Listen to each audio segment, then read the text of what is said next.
It's fall on the calendar and in the air, so I made these little pumpkin rolls, dinner rolls filled with cream cheese filling. This is what they look like when you tear them apart, and if you want to see how they are made, just keep watching. We start with some warm milk, and you need melted butter, so I always just put my butter in the pot and melt it with the milk. Then we're going to add some pumpkin puree. You can use your own or you can just buy some. The stuff you make at home is better. I'm going to mix that together a little, and I'm also going to add my salt right away. Of course, we have some cinnamon in there as well. I don't have a specific recipe name for this. I just decided to make it myself because it's fall. I am using my recipe from the pumpkin cinnamon rolls. We're also going to add some sugar in there. I'm just going to mix that stuff together a little. My milk was still kind of warm, so I don't want to risk burning the yeast. I'm going to start adding some of the flour in before I put my yeast in there because it's still kind of warm. I forgot to record this, but I added my yeast in there and I added an egg as well. I'm only making half a batch of the pumpkin cinnamon roll dough because I don't want too many of those little pumpkin things.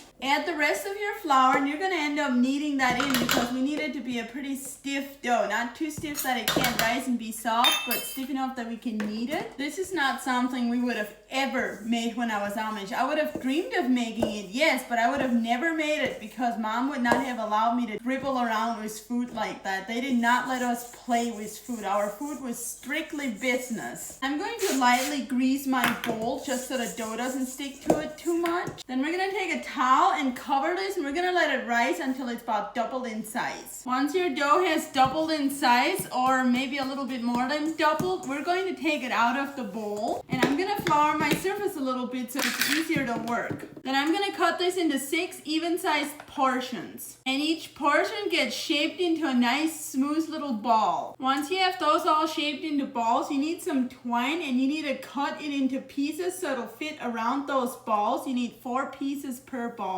Now we're going to take our twine and lay it out. You lay one straight, then another one the exact opposite way over the middle of that piece. Then you do one more the other way, and one more this way. Then we're going to take oil spray and spray those strands so they don't stick to the balls when you're baking them. And it might mess them up a little bit. You just have to put them back. Then set your ball right on the center of that twine and bring your twine up and tie your twine in the center. Just tie each piece one time. And don't tie it too tight because these things are going to rise yet before we bake them, and they're going to rise while we're baking them. I like to take them and separate them into 4 strands, 2 strands of 4 each like this, and just knot it a little bit. And just take your scissors and cut the ends off. So that was all of them. Once you have that twine on there, you put it on a greased baking sheet. Once you're done putting that twine around them, cover them and let them rise for about 15 minutes. Once your rolls are done rising, we're going to take some egg wash and brush them really generously with egg wash. I always stick them in the oven to bake them, and because I don't have an actual recipe for this, I'm guessing it'll take 15 to 20 minutes to bake them, but I don't know for sure, so I'll just keep an eye on it and then tell you guys afterwards. Du vil sælge de om bakker sin til med cream cheese filling med high receipt uses in my recipe bookes. Sometimes I wish I could just speak in that language. I think it would make it a lot easier, but I know you guys can't understand that, so I will speak in English. And what I just said is, and while those things are baking, we're going to make a cream cheese filling. I'm just going to use the recipe that's in my cookbook. It takes some cream cheese and a little bit of softened butter. Just cream that together. Then we're also going to add some vanilla, and we add powdered sugar. I've made this often enough that I'm not going to bother using a measuring cup. I'm going to put my cream cheese filling into a piping bag, and we just set this aside until our rolls are done. I just pulled these little things out of the oven. They overflowed a little bit, and that is because I tied the string too tight, so just take notes and don't tie it quite as tight.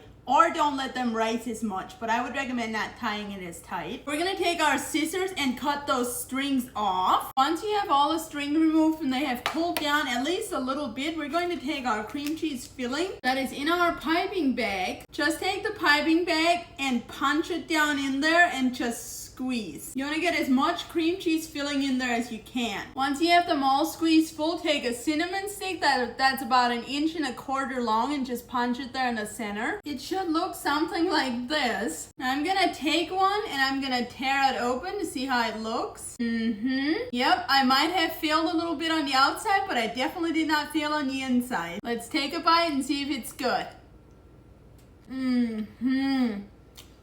It is delicious. This is my first time making these, and as you can see, they're not perfect. That is the case with most of the stuff I always made the first time, but I've been making this stuff for close to 20 years. I'm 22 years old, and I've been baking for as long as I can remember. So most of my first time stuff was when I was 5 or 6 years old. So try making these and see if you can do better than I did if it's your first time as well. I just used my pumpkin cinnamon roll dough recipe. Let it rise just like it says in the cinnamon roll recipe, and then you roll it out into these things. You let it rise for another 15 minutes, then you stick it in the oven and you bake it for 20 minutes at 350 degrees. And take the cream cheese filling recipe that I have in my cookbook, fill them up in the center like that. Just save this video so you can follow along. I hope you guys go try that. That cookbook is on my website, socialsbylavina.com, which I've linked over here on my profile. Or depending what platform you're on, it might be in the caption of this video. Enjoy!